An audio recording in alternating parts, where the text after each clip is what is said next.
Hi everybody, this is my lid lifting mechanism walkthrough. I'm gonna make this short and sweet as best I can. There's a few things that are going on. I just want to break it down for you quick. Again, I'm done with typing all this out in post. So, anyways, lid, Foundry. Not that this is really all that heavy, but when it's up and running, this is quite hot. You get a couple thousand degrees shooting out of this vent here. So this isn't something you want to lay your hands on. You need to get it up, you need to get it out of the way, you need to get to your crucible as fast as you can before it starts to cool down and you can't pour your metal anymore. Not that you can't pour it, but it needs to be in an ideal temperature for it to pour correctly. Anyways, so you need to get this out of the way as best you can and get it back so you don't lose all your heat that you've spent so much time and energy getting up. So anyways, two things you need to do. One is take up the weight. Two is swing the lid out of the way. So it's a two-part system. I didn't do anything special here.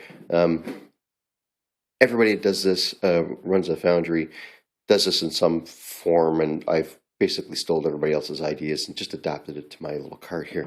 So it's a two-step process. One, again, I got to get it up in the air. That's accomplished by this little foot pedal. What happens is the pedal, I'll post a couple pics, it's easier to see than the video. It's basically just a lever, comes down, pushes up on the shaft. The shaft sits free in this piece of pipe, comes up to right about here and stops. This piece of black pipe is part of the frame. There you can see a little better. This piece of black pipe is part of the frame, welded to the cart. This piece of black pipe is bolted to a couple brackets, which are bolted to the lid. I used bolts because I like being able to disassemble parts and work on things if I ever need to. So anyways, it comes up, this piece of pipe welded to brackets, bolted to the lid, gets to about here, goes solid. So this is solid shafting. So shaft comes up, rides through here into this piece of pipe, hits this solid piece of shafting. Idea being, shaft comes up, pushes up on that. This shaft is free to float on top of that one and then rotate out of the way. This shaft can't turn because it's keyed down at the bottom. This one's free to turn, but here is one consideration. I want this lid to go up a certain distance before I'm allowing it to spin because I don't want it dragging, and for crucible sizing considerations, I also might want to get it a little bit higher. My next size crucible might just get above the top of my foundry, so I wanted to go up just like about an inch before I allowed it to spin. So what I did was, up here, I put a secondary guide to keep everything square, but I also keyed it. So this key is just a little bit bigger than an inch, a bit longer than an inch, and right there, just a bolt. That bolt goes straight through that shafting, and it's a 1/4 inch bolt, and I use that for alignment. It's a little bit crude, it's a little bit sloppy. I mean, it's a little few thou there translates to, half an inch here. But anyway, it does what it needs to do. So what I have to push the lid up an inch to get it past that. Next thing I did, I don't know if you can see it or not, up in here there's a little indent. Maybe not, it's in the shadows. So it comes up, I open up the lid with my little handy lever there, and it sits in that indent. Now, that doesn't really prevent it from going anywhere. If I leaned against the lid, it would move, but it stops it from rocking. So if I'm not perfectly flat or level, better said, this will stop it from just swinging willy-nilly everywhere. Next, my handle, 3 pieces, 1, 2, 3.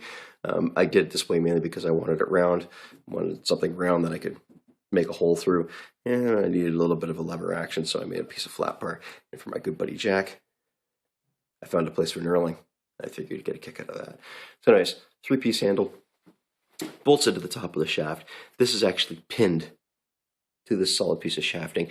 I just didn't want to, worry about having to over tighten this and have it slide when I'm dealing with something incredibly hot. It's just take possibilities away. So what ends up happening, I pull this off, push down, it's up in the air.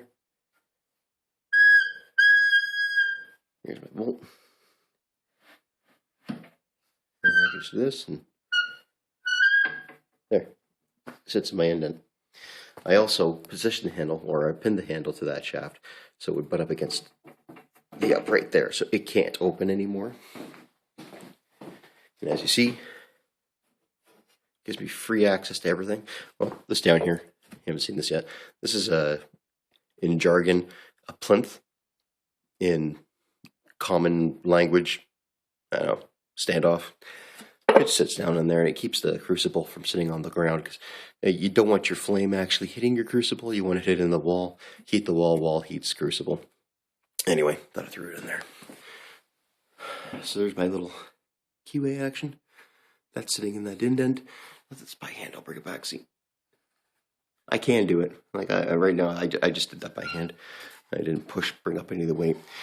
So this comes over. It's that spot. Goes back down. But it nicely sits. Worked out pretty good.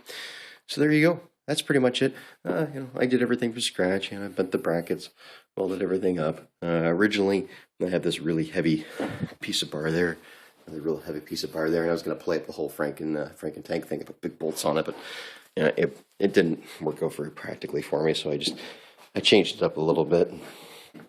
Well, you can see that. I put another piece of steel in there, and I bolted it there. Nothing's all that tight right now. I'm still farting with things. This gap I still have to fill before I can fire up the furnace. But everything worked out really well. Pedal, you can't see it. Resolution's cranked. It's just a big bolt. Again, it comes out. It's got a snap ring on the other side. I got some pictures I can post of that. So yeah, so there you go. There's the walkthrough of the lift mechanism. I'm going to work on something to get this handle out of the way when it's not in use. Right now, I got other things I need to deal with, so I'm not going to be concerned about that. So there it is. There's the cart. The Foundry is done. The burner is put together. I think the next thing I really need to do is I'm going to do a burner trial run, and I'm working on my lifting tools for the crucible so I can safely get it out of the Foundry and make a good pour. So I hope you enjoyed, and the exciting stuff's coming. Talk to you soon. Bye.